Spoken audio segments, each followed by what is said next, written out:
When I think about my legs now, after 50, after 60, I don't compare them to what they used to be.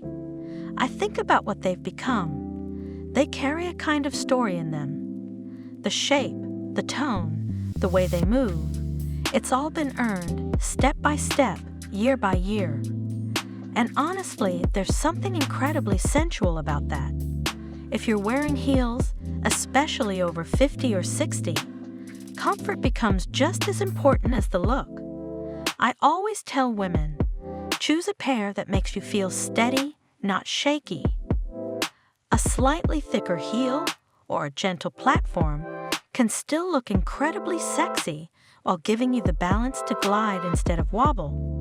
When you walk, think slow and smooth. Let your steps roll naturally from heel to toe. Don't rush. The slower you move, the more your legs tell a story. I love the little rituals of getting dressed. Sliding on a pair of sheer stockings, slowly rolling them up over my calves, smoothing them over my thighs. There's this intimate pause when the band settles high on the leg, hugging gently. I always take a second just to look. Stockings have this magic. They don't cover, they highlight. They make the skin look smoother, the legs longer, the curves softer yet sharper at the same time. And then, of course, the heels. I never stop wearing them. They change everything the moment they're on. The way I stand, the way my hips sway without even trying, the rhythm of my steps. There's a confidence that comes from that little lift, that tilt of the foot. It's not just about looking taller.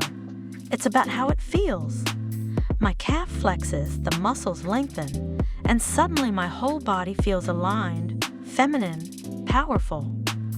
Sometimes I'll sit down and cross my legs slowly, feeling the stretch of my stockings, the press of my thighs. If I'm wearing a skirt or a dress, I'm aware of the way fabric shifts, the way it drapes across my lap, sometimes slipping just a little higher. It's not an accident, it's awareness. After a certain age, you realize the most sensual thing is being present in your own body. And then there's the playfulness of heels. I love the little gestures. Letting a pump dangle loosely off my toes while I sit, feeling the weight shift before slipping it back on. Adjusting the strap at my ankle, tucking it just enough to remind myself how it hugs me there.